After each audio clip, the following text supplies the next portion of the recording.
अस्सलाम वालेकुम नाज़रीन, आऊं आहियां अव्हांजो पंहिंजो अली हसन चड्डड़ ऐं अव्हां ॾिसी रहिया आहियो मुंहिंजो यूट्यूब चैनल ऐं फेसबुक पेज अली हसन चड्डड़ फैंस। त दोस्तो ॻाल्हि कंदासीं ड्रामा सीरियल दौलाब ऐं फिल्म जलाद जे बारे में।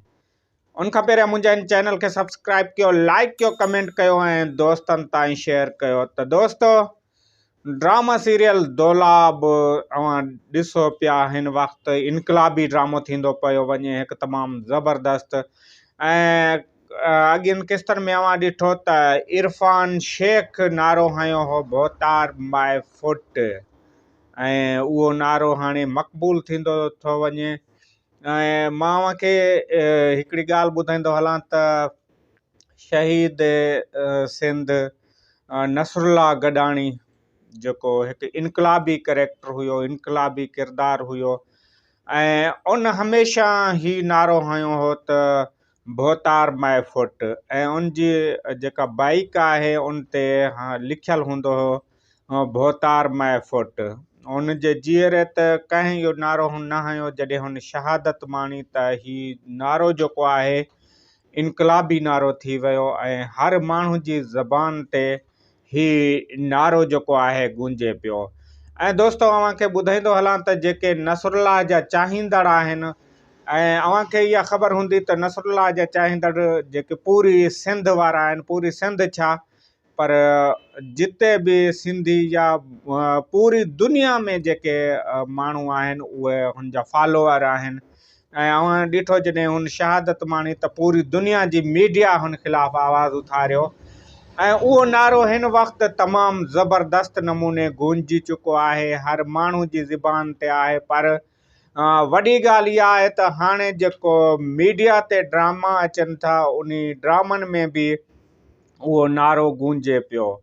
ऐं ही नारो जेको आहे इन जो इनकलाबी नारो जेको आहे इहो अॻिते अञा घणो गूंजंदो। ऐं ही ड्रामो जेको दौलाब आहे उहो ड्रामो जेको आहे हिकु इनकलाबी ड्रामो थी चुको आहे।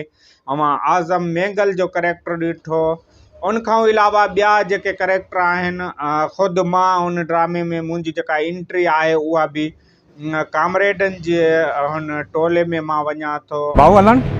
रातनि वारा हिते वॾी नाइंसाफ़ी करे विया आहिनि। ऐं राति वारी किस्त अव्हां ॾिठी हूंदी त जॾहिं खजू वारनि ते ही राज़न ककर वारा तशद्दुद कनि था ऐं उन जे लाइ असां आवाज़ उथारियूं था। सदीक सलाम आहे उन्हनि छोकिरनि खे, उन्हनि मार त खाधऊं पर ज़ालमनि अॻियां कंध न झुकायऊं। अल्लाह आहे, मां आहियां, मुंहिंजो अकबर जो कैरेक्टर आहे, त उन ख़िलाफ़ु असां आवाज़ उथारियूं था त हीअ जेके चंद माण्हू आहिनि असांजे ॻोठ ते अची असांजे माण्हुनि ते तशद्दुद कनि था, ऐं इन जो मुंहुं तोड़ जवाबु ॾियणो पवंदो। ऐं ईअं ई थींदो तो चई हाणे वक़्तु अची चुको आहे, असां सभु गॾिजी ज़ालमनि अॻियां औलाद जी दीवार बणिजी खड़ा थी वञूं। हीअ कैरेक्टर जॾहिं अॻिते निकिरंदो मूं वारो त पोइ असां हिकिड़े तमामु ज़बरदस्त नमूने सां हलंदासीं।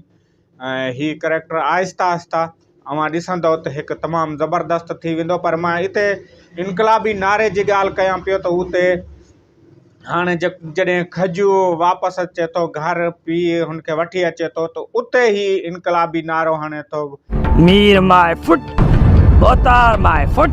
अरे इन मंसूर खान तव्हांजो सुठो दिमाग़ ख़राब करे छॾियो आहे।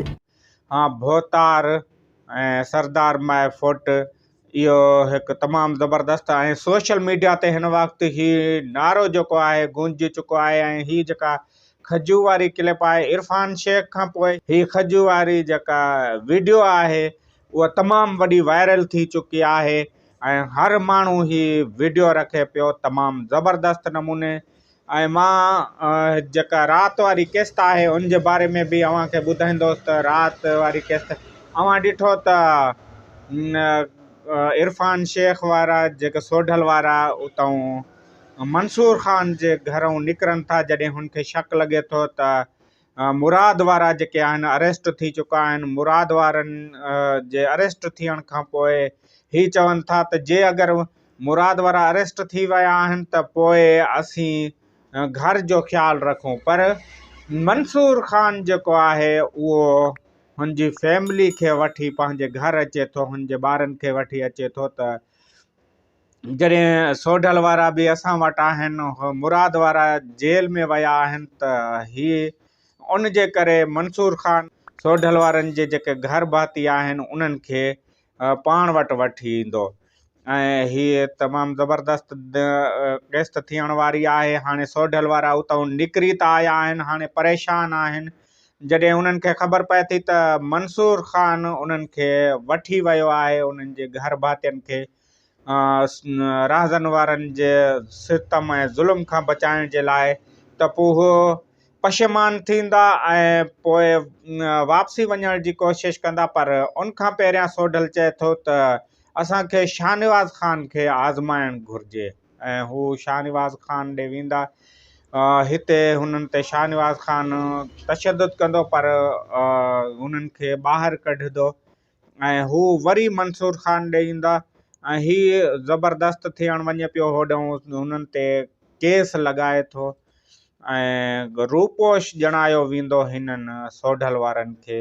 ऐं हीअ इनकलाबी कैरेक्टर थींदो। ऐं हीअ जॾहिं मंसूर ख़ान हिननि ते पंहिंजो सायो ॾींदो त तक़रीबन हीअ उन चुंगल खां बची वेंदा। पर जेको हीअ झेड़ो आहे, हाणे राहज़न वारनि जेको आहे मंसूर ख़ान खे मारण जो प्लान ठाहे वरितो आहे, छो त कूंज ऐं मंसूर ख़ान जो जेको मिलन हुयो उनखे उन्हनि ॾिसी वरितो आहे, उन्हनि जूं तस्वीरूं वरितियूं।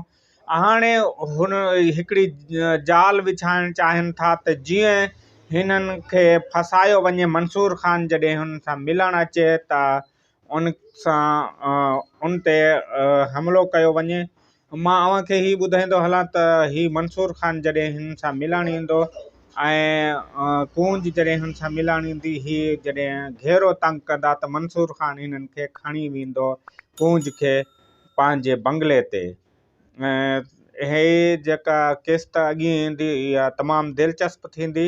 ऐं मुंहिंजी फिल्म जल्लाद मां कोशिशि करे सुभाणे अपलोड कंदुसि, ऐं सुभाणे अव्हां हिन फिल्म खे ॾिसी सघंदव। अलाह ॾियो ख़ैरु हुजे।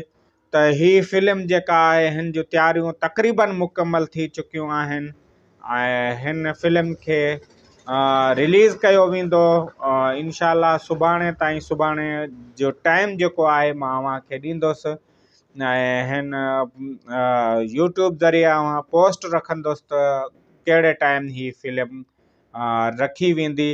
उहा डेट सुभाणे वारी आहे ऐं इंशाअल्लाह कोशिशि इहा आहे, अलाह ॾियो ख़ैरु हुजे, पर टाइम अव्हांखे पोइ ॾिनो वेंदो। इन ते पंहिंजे अली हसन चढ़ड़ खे ॾींदा इजाज़त। वेंदे वेंदे मुंहिंजे चैनल खे सब्सक्राइब कयो, लाइक कयो, कमेंट कयो ऐं दोस्तनि ताईं शेयर कयो। अल्लाह हाफ़िज़।